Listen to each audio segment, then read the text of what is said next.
Fala galera, antes de começar o corte, lembrar vocês aí que a Betfair é patrocinadora do Futebolaço Podcast e a maior parceira da história do Clube de Regatas Vasco da Gama. Vascaíno aposta lá na Betfair, quem não é vascaíno também pode apostar lá. Lembrando que tem que ser maior de 18 anos e apostar com responsabilidade, tá? Não vai aí se comprometer, isso não é renda extra, é só um entretenimento. Você pode ganhar, mas também pode perder, beleza? Betfair, parceira do canal Futebolaço Podcast. Agora vamos pro corte. Vitor Viginte também. Santos sem dinheiro consegue contratar Zé Rafael e o Vasco até agora na hora de contratar um atacante. Trabalho podre do Marcelo Santana. Cara, eu acho que o torcedor do Vasco, e aqui eu encerro, tá? Eu acho que é um bom comentário pra gente fechar o vídeo aqui.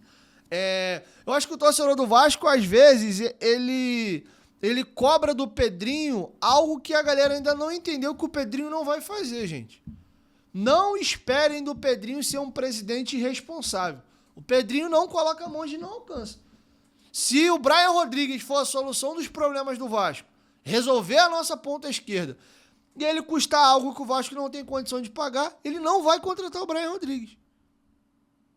Se o Santos tem ou não tem condição de contratar o Zé Rafael, eu não sei. Não cubro o Santos, não estou a par da realidade do clube, não sei.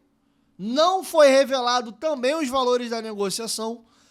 Um detalhe também, o Santos tem debatido o projeto de SAF, o Neymar tá vindo para o Santos, fala-se muito nos bastidores que o Neymar pode, inclusive, e ele comentou isso na entrevista que ele deu pro Romário na Romário TV. O Romário perguntou, e aí, é verdade esse papo que tá no noticiário aí de que vocês têm interesse em comprar a SAF do Santos? O que o Neymar falou? Isso eu deixo na mão do meu pai que,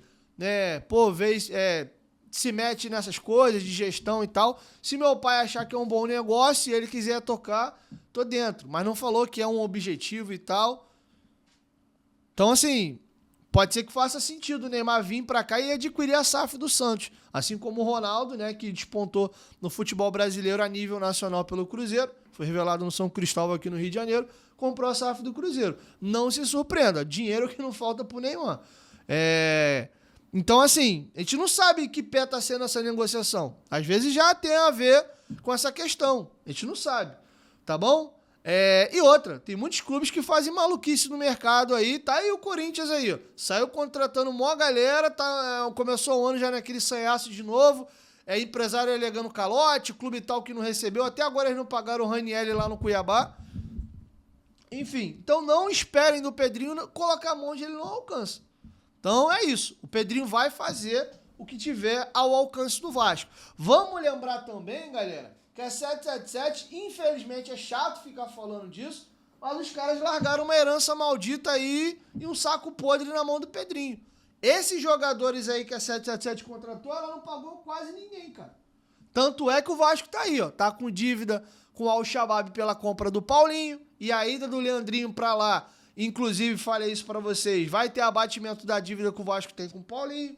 O Vasco tomou alguns transfer bans, tanto em 23 como em 24, e teve que pagar junto à FIFA de jogadores adquiridos que não foram pagos. O Vasco corre o risco ainda, dentro da janela, de tomar transfer ban. O Pedrinho tá se virando aí pra poder fazer. Os empresários e os atletas que o Vasco adquiriu aí, tendo que pagar luva para jogador e comissão para empresário, o Vasco regularizou agora com 3 ou foi 4 atletas, o Verret foi o último que teve aí, tá tudo em dia. O Serginho, para sair do Vasco e ir para a Turquia, tem que pagar os 900 mil de luva que tá devendo a ele e a comissão do empresário, que é 10% do contrato inteiro dele no Vasco. Zé Gabriel, o Vasco tá devendo milhões ele aí de luva. Então, assim, isso a galera acaba às vezes não olhando e foca só contratar, que se dane dívida. Fica aquele papo, o Corinthians tem uma dívida X e faz. Fulano tem uma dívida Y e faz. Problema é dos outros, não é porque os outros estão fazendo errado que a gente tem que fazer. Eu tenho muito claro na minha cabeça, e eu acho que a maioria de vocês já deveriam ter entendido isso também, que quem está imaginando o Vasco fazer o que o Cruzeiro está fazendo no mercado, o que o Corinthians de maneira irresponsável vem fazendo, e outros clubes têm condição, igual o Palmeiras aí de estar, comprando jogador pra caramba e caro, é só com o SAF. Ou o Vasco reencontra um novo parceiro comercial com grana, não outro picareta igual foi a 777, pra assumir e investir, e hoje o Marinakis é o nome favorito da torcida, ou vai ser isso aí, oportunidade de mercado, jogador mais barato, uma situação talvez de um jogador, você fazer um esforço aí, de repente vende um jovem da base, inteira o dinheiro e compra um jogador de um nível um pouco maior, que é o que o Vasco tá tentando fazer aí com o Brian Rodrigues. Então não esperem, não vai sair comprando jogador, não é a nossa realidade. A realidade do Vasco hoje é de um clube quebrado. Ponto. É gerido de forma mais profissional com o Pedrinho, mas a gente voltou às vacas magras de um clube associativo. E ó, levante a mão pro céu, porque toda vez quando o Vasco normalmente passa por um problema financeiro e tem um elenco bom ou ok, tem uma debandada. O Pedrinho tá segurando o elenco inteiro. A gente manteve todos os nossos bons jogadores sem exceção. Não tá tendo que se jogador entrando na justiça e saindo de graça com salário atrasado, vendendo jogador para poder pagar salário atrasado. Não tá rolando nada disso. Então a gente tá passando um processo de regularizar as pendengas aí da 777 à espera do novo proprietário para de fato dar esse salto de qualidade. E acho que o Pedrinho teve uma atitude super impopular, mas corretíssima. Ele meteu a mão agora em 25 milhões do orçamento do futebol, que ele poderia perfeitamente comprar jogador, e falou: eu vou pegar o dinheiro e vou terminar o CT. E se eu tiver que deixar de contratar jogador, eu vou. Mas o CT do Vasco eu vou terminar. Inclusive, fica uma dica.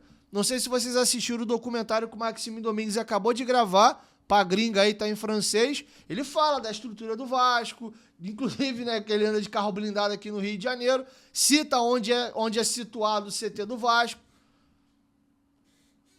Tem jogador de uma prateleira maior que, ao tomar ciência da estrutura do Vasco, não vai vir pro Vasco, cara. Porque a estrutura é ruim. Vocês ficaram satisfeitos em ver o Verratti e o Léo Jardim fazendo gelo na pré-temporada dentro de um barril com gelo? Com o Verratti com a chinela havaiana com o esparadrapo colado 99 de caneta? É bonito isso para um clube do tamanho do Vasco? O CT lá é funcional, dá para fazer o trabalho do dia a dia, mas é um CT precário, pô. Não tá à altura de um clube do tamanho do Vasco e nem de um clube de ponta. Então, é urgente a situação do CT. E o Pedrinho quer entregar o CT pronto, completo, com mini estádio, hotelaria, 7 campos, todo como está desenhado. A área molhada já vai começar as obras agora em fevereiro, até o início do ano que vem. Se você me perguntar, Dieguinho, você prefere pegar 25 milhões e comprar um jogador ou terminar o CT? Sem pensar duas vezes. Termina o CT e não contrata ninguém, pô. Porque o que vai permitir o Vasco dar um salto de qualidade, contratar jogadores melhores e até performar melhor é um CT de qualidade. Ponto. Então tem vários problemas e várias heranças que o Pedrinho herdou, que tem uma galera que não quer saber disso, só quer saber de contratar, montar time e não tem a ideia do todo. E eu acho, galera, que nós já estamos... Eu vou fazer 6 anos de canal... Tem até uma galera que é um pouco ainda mais antiga que eu. Eu acho que o torcedor já de 5, 4 anos pra cá, 3 anos pra quem é um pouquinho mais novo nesse mercado, já criou o hábito de acompanhar diariamente mídias alternativas segmentadas de um único clube. A gente tem um acesso absurdo às informações do nosso clube, diferente da época que você via Globo Esporte, Seleção Sport TV da vida. Então eu acho que já passou da hora também do torcedor médio começar a evoluir um pouquinho mais e não se pegar mais só o campo, entender um pouco mais de gestão, entender sim um pouquinho mais da política do clube, como é que funciona, até para você formar melhor as suas opiniões. Que eu vejo que tem uma galera que parece que é meio alienada e para ela futebol restringe-se a resultado de campo, contratar jogador, se desfazer de jogador, e isso é a ponta do iceberg, isso é o produto final.